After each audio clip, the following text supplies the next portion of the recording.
The first sign that something was wrong wasn't a missing dollar. It wasn't an argument. It wasn't even a suspicion. It was a phone call I wasn't supposed to get. I was at work when my phone rang from a number I didn't recognize. I let it go to voicemail. When I listened to it later, a woman introduced herself calmly, professionally. She said she was calling from Human Resources. She didn't say my husband was in trouble. She didn't say there was an investigation. She didn't accuse me of anything. She asked one question: whether I had access to our joint bank statements. I remember standing still as she explained that the company was conducting an internal review related to vendor payments. That some funds had passed through a personal account connected to my name. That they weren't suggesting wrongdoing, but they needed clarity. She kept saying routine. But nothing about the call felt routine. I wasn't an employee. I didn't handle company finances. And I had never touched our money beyond paying the occasional bill. Yet somehow, my name was now part of their review. When the call ended, I sat there longer than I should have, replaying her words in my head. Vendor payments. Joint account. Statements. I hadn't even opened our banking app yet. Whatever my husband had been handling, his company had already started tracing. And they had reached me first. My name is Lauren Miles. Until the day HR called me, I would have told you, without hesitation, that my marriage was uncomplicated. Not perfect, but stable in the quiet way people envy. No shouting matches. No dramatic secrets. Just routine, trust, and the sense that we were building something sensible together. My husband, Evan Miles, was the organized one. Evan worked as a senior operations manager at Northridge Solutions, a logistics and procurement firm that dealt with vendors, contracts, and a constant flow of money most employees never saw. He wasn't flashy about his job, but he was proud of it. He approved expenses, managed vendor relationships, signed off on reimbursements. People relied on him to keep things moving without friction. At home, that competence followed him. "I'll handle it," was Evan's default response to anything financial. Mortgage, utilities, savings, taxes, even the small investment account we'd opened a few years into our marriage. My paycheck went into our joint account, same as his, and from there Evan managed everything. I never saw that as control. I saw it as division of labor. I worked in corporate communications for a regional healthcare network. My job was steady, demanding in a different way. I handled scheduling, family obligations, the invisible tasks that kept our life running smoothly. Evan handled the numbers. It felt balanced. Friends used to comment on it. "You guys never fight about money," they'd say. And it was true. We didn't fight, because I didn't question. Not because I was careless, but because nothing ever felt wrong. Our lifestyle matched our income. Bills were paid early. Vacations were planned calmly. Savings grew slowly, predictably. There were no red flags screaming for attention. Which is why the call from HR didn't just confuse me. It didn't fit. I replayed the voicemail in my head while driving home that night. Vendor payments. Joint account. Statements. Evan hadn't mentioned anything unusual at work. No audits. No reviews. No stress. When I walked through the door, he greeted me the same way he always did, relaxed, distracted, already talking about his day. Nothing in his behavior suggested that his company was tracing money connected to my name. That was the part that unsettled me. If something was wrong at Northridge, Evan should have known before I did. Instead, I was standing in our kitchen, listening to him talk about weekend plans, realizing that for the first time in our marriage, I was being pulled into a situation I didn't understand, one that had already started without me. That night, I lay awake longer than usual, staring at the ceiling. I still hadn't opened our banking app. I didn't know what HR had seen. All I knew was that whatever answer they were looking for, It existed somewhere inside a system I had trusted completely. And I was about to look at it for the first time. I opened our banking app the next morning. Not because I was curious, but because I felt cornered. The HR call hadn't accused me of anything, but it had placed my name next to words that didn't belong there. Vendor payments. Internal review. Statements. If I was going to respond to them, I needed to know what they were seeing. I logged in and stared at the screen longer than I should have. At first glance, everything looked normal. The balance wasn't alarming. We weren't overdrawn. Nothing screamed emergency. If I'd been checking casually, I might have closed the app and gone on with my day. But this time, I wasn't looking for comfort. I scrolled. That's when I saw it.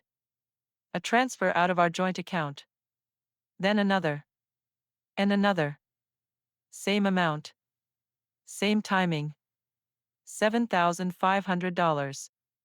Almost every month. Not labeled as rent. Not utilities. Not savings. Just a transfer, clean and quiet, like it was supposed to blend in. I went back a few months. Then further. The pattern didn't break. Each time, the money left within a day or two of a deposit that didn't look like salary. Slightly irregular amounts. Descriptions that used words like adjustment and refund instead of payroll. My chest tightened, not with panic, but with recognition. This wasn't a mistake. This was routine. I checked the destination account. It wasn't mine. It wasn't one I recognized. And it wasn't tied to any bill I knew about. The money wasn't being saved or invested. It was being moved. I closed the app and sat there, trying to slow my breathing. I hadn't caught Evan doing something impulsive. I'd uncovered something maintained. Something that required consistency and confidence, confidence that no one would question it. That night, I didn't confront him. I listened. Evan talked about work like he always did. Vendors being difficult. Accounting asking unnecessary questions. Nothing that suggested urgency. Nothing that suggested fear. When I asked, carefully, whether Northridge was reviewing anything unusual, he shrugged. Routine audit stuff, he said. It happens. Routine. That word again. But there was something different in the way he said it, too practiced. Like he'd already decided which version of the story I was allowed to hear. I didn't press. Instead, after he fell asleep, I opened the app again. This time, I didn't look at balances. I looked at dates. The $7,500 transfers always followed those irregular deposits. Close enough to be related. Consistent enough to be intentional. That was the moment the truth shifted. HR hadn't called me because of my marriage. They had called because company money had passed through my account. And whether I knew it or not, my silence had already been doing someone else a favor. Once I understood what the money looked like, I couldn't stop seeing it everywhere. Not just on the statements, but in Evan's habits. I started paying attention to the way he talked about work. Not the complaints or the jokes, but the gaps. The places where he skipped details he used to explain. The way he'd end conversations quickly whenever money came up, like he was closing a file he didn't want reopened. I didn't snoop through his phone. I didn't read his emails. I didn't need to. The numbers were already talking. Over the next few days, I went back further, 12 months, then 18. The same pattern held. An irregular deposit would appear, usually mid to late month. Within 48 hours, $7,500 would leave our joint account. Always clean. Always quiet. Always to the same destination. It wasn't sloppy. It was designed to pass through. That's when something clicked that made my stomach drop. If the money was only passing through our account, then the account wasn't the goal. It was the cover. I started mapping dates side by side. Deposit dates. Transfer dates. Evan's work travel. Month-end closes. Everything lined up just enough to stop feeling accidental. One evening, while we were making dinner, Evan mentioned a vendor by name. Just in passing. I recognized it immediately. It was the same name attached to one of the deposits I'd flagged. I kept my voice steady. Didn't you say accounting had issues with them last quarter? He paused. Not long. Just long enough. They always do, he said. It's nothing. Nothing. But later that night, when I checked the account again, I noticed something new. The most recent $7,500 transfer hadn't happened yet. The deposit was there. The timing was right. But the money was still sitting in our joint account. For the first time since I'd started looking, the routine had broken. That scared me more than the pattern ever had. Because people don't interrupt systems that benefit them unless something forces them to. The next morning, I received an email from Marissa at HR, polite, neutral, thanking me again for being willing to cooperate. She said compliance might need clarification on timing and asked if I'd be available later in the week. Timing. That was when I realized the situation had moved past suspicion. Someone at Northridge had already noticed the same pattern I had. And they were no longer asking what the money was. They were asking why it needed to pass through me at all. Whatever answer Evan had been counting on, it wasn't going to be enough. Because now, the system he'd built was under observation. And I was standing right in the middle of it. I didn't tell Evan that the routine had broken. I wanted to know whether he'd explain it on his own, or pretend nothing had changed. The next few days felt heavier, like we were both moving through the same space with different information. Evan was still calm, still controlled, but something in his confidence had shifted. He checked his phone more often. Took a few calls outside. Closed his laptop the moment I walked into the room.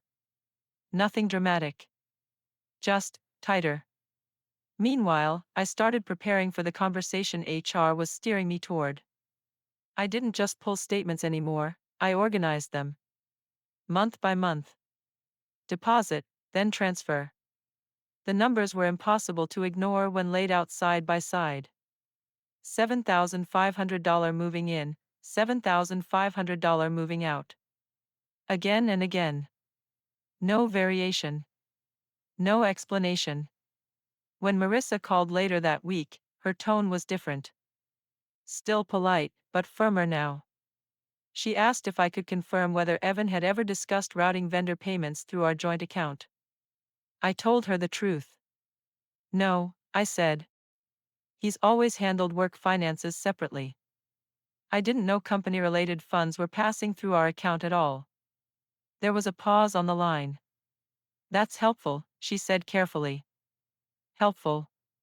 Not reassuring. Not relieving. Helpful. That was when she mentioned compliance, not as a threat, but as a process.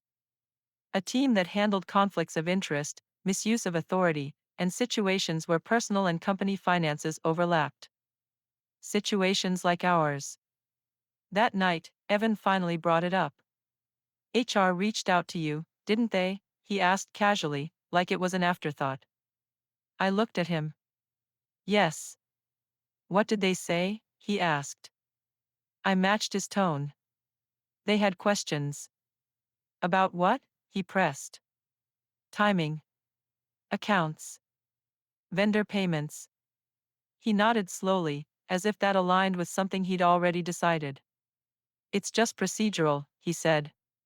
They overreact sometimes. Sometimes. I waited for him to explain why $7,500 a month had been moving through our account. Why it had stopped suddenly. Why HR had needed me instead of him. He didn't. Instead, he leaned back and smiled faintly. You don't need to worry about it. That was the moment I felt the emotional shift. Not anger. Not fear. Distance. Because people who have nothing to hide don't reassure, they clarify. And Evan wasn't clarifying anything. Later that night, I checked the account again. The money was still there. The deposit hadn't been moved. which meant Evan wasn't in control anymore. Whatever had protected him before, routine, silence, confidence, had started to crack. And HR wasn't calling me for reassurance. They were calling me because the story they were being told didn't match the numbers. Not anymore. The meeting wasn't called a meeting. It was called a conversation. Marissa asked if I could stop by Northridge's office during my lunch break the following week. She said compliance would be present, just to keep things efficient. She used that phrase twice. Efficient. The room was small and windowless. A round table. 2 chairs on one side, one on the other. Marissa sat across from me with a man who introduced himself as Daniel, from internal compliance. Neither of them smiled, but neither of them looked hostile either. They didn't start with Evan. They started with money. Daniel slid a printed timeline across the table. Dates. Amounts. Vendor names redacted. The numbers were familiar before I even read them. $7,500. Again. And again. He explained that Northridge had flagged irregularities during a routine audit. Vendor refunds that were processed outside the usual channels. Payments approved by Evan that didn't settle where they were supposed to. And when we followed the funds, Daniel said, they passed through a personal account tied to you. I felt the weight of that sentence settle into the room. They weren't asking if Evan had cheated. They weren't asking about our marriage. They were asking whether I had authorized the use of my account as an intermediary. I didn't, I said. I wasn't aware of any company funds passing through our account. Daniel nodded and made a note. Marissa asked if Evan had ever discussed vendor reimbursements with me. If he'd ever explained why deposits would appear and disappear in the same amounts. If I had access to the account during those transfers. Each answer I gave did one thing. It moved me out of the story they were building, and pushed Evan further into it. Then Daniel asked the question that changed everything. Did your husband ever disclose a personal relationship with anyone whose expenses he approved? The air shifted. I hesitated, not because I knew the answer, but because I understood what the question meant. No, I said finally. Daniel closed the folder. Thank you, he said. That's all we needed. That night, Evan came home later than usual. He didn't sit down. Didn't take his jacket off. He hovered in the doorway like someone unsure how long they were staying. They talked to you again, didn't they? He said. Yes. What did you tell them? The truth. For the first time since this started, his confidence faltered. It's being handled, he said quickly. This isn't what it looks like. I watched him closely as he spoke. The words were familiar, but the tone wasn't. He wasn't reassuring me anymore. He was negotiating. And I realized something then that settled quietly in my chest. Whatever explanation Evan had relied on before. Whatever system had kept $7,500 a month moving unnoticed. It no longer mattered. Because Northridge wasn't asking how the money moved. They were asking who benefited from it.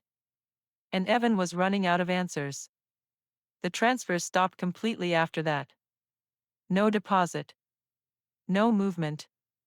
No $7,500 disappearing quietly a few days later like it had for more than a year. If I hadn't known better, I might have thought it was relief. Instead, it felt like silence before impact. Evan became careful in a way I'd never seen before. Not anxious, measured. He chose his words more slowly. Asked questions that sounded like concern but landed like surveillance. Did HR say how long this would take? Who else was in the room? They didn't mention me specifically, did they? I answered him plainly. No emotion. No reassurance. They asked about the account. They asked about vendors. They asked about timing. Each response took something out of him. Because the more I spoke, the clearer it became that this wasn't something he could talk his way through anymore. Whatever version of events he'd prepared, the calm explanations, the confident reframing, had already been logged and set aside. A few days later, Marissa emailed again. This time, the message wasn't friendly. It was procedural. She thanked me for my cooperation and informed me that compliance had completed its preliminary review. She said the findings were being escalated to senior leadership. She didn't say Evan's name, but she didn't need to. She attached a document, a formal statement request. They wanted me to confirm, in writing, that I had no knowledge of company funds being routed through our joint account and that I had not consented to their use for any purpose related to Evan's role at Northridge. It was short, precise, final. I signed it. That night, Evan didn't try to reassure me. He tried something else. "This doesn't need to go any further," he said quietly. "If we stay aligned." Aligned. The word sat between us like a test. "What do you mean?" I asked. He exhaled slowly. "They're overreaching. If this turns into something bigger, it'll hurt both of us. We should present a united front." There it was. Not an apology. Not an explanation. A calculation. I looked at him and realized that, to Evan, I wasn't his wife in this moment. I was risk. "I already told them the truth," I said. His jaw tightened. "You didn't have to," he replied. That was the sentence that ended everything. Because it told me exactly how he saw the last year of our marriage, not as partnership, not as trust, but as access. Access to an account. A name. A buffer between him and consequences. The next morning, Evan didn't go to work. He said he'd taken the day off. But when I checked the account out of habit, I saw something new. A reversal. One of the $7,500 deposits, an old one, had been flagged and temporarily pulled back pending investigation. That was when the second twist fully landed. This wasn't just about explanations anymore. This wasn't even about discipline. Northridge was unwinding the money. And when companies start pulling money back, they're not looking for understanding. They're preparing to cut losses. And Evan was suddenly standing on the wrong side of that decision. Northridge didn't call it termination. They called it administrative leave pending final determination. Evan read the email 3 times before saying anything. He stood in the kitchen, phone in hand, jaw tight, like he was waiting for the words to change if he stared long enough. "They can't do this," he said finally. "This is procedural. It's temporary." But the way he said it wasn't convincing. It was rehearsed. By the end of the week, his access was gone. Badge disabled. Approvals reassigned. Someone else answering emails that used to go straight to him.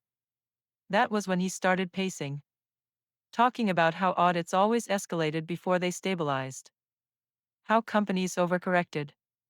How leadership would realize his value once things cooled down. "I've handled bigger messes than this," he said one night. "They need me." But then the email came. Not to him. To me. Compliance escalation notice. Restitution deadline, 72 hours. They had quantified everything. More than a year of $7,500 transfers. Vendor reimbursements. Funds routed improperly through a personal account. Total amount due, 6 figures. Failure to resolve internally would result in external action. Evan read the email in silence. Then he looked at me, not angry, not scared. Calculating. "They can't pin this on me alone," he said slowly. "It went through our account." There it was. Not an apology. A strategy. "If this blows up," he continued, "they'll look at you too. We need to stay aligned." Aligned. That word again. He reminded me of everything we'd built. How long we'd been together. How unfair it would be for both of us to lose everything over accounting technicalities. "This doesn't need to destroy us," he said. "If you help me manage this." Manage. I realized then that Evan didn't see this as consequences. He saw it as damage control. And he expected me to absorb part of the impact, financially, reputationally, emotionally, so he could survive intact. You're asking me to protect you, I said. He hesitated.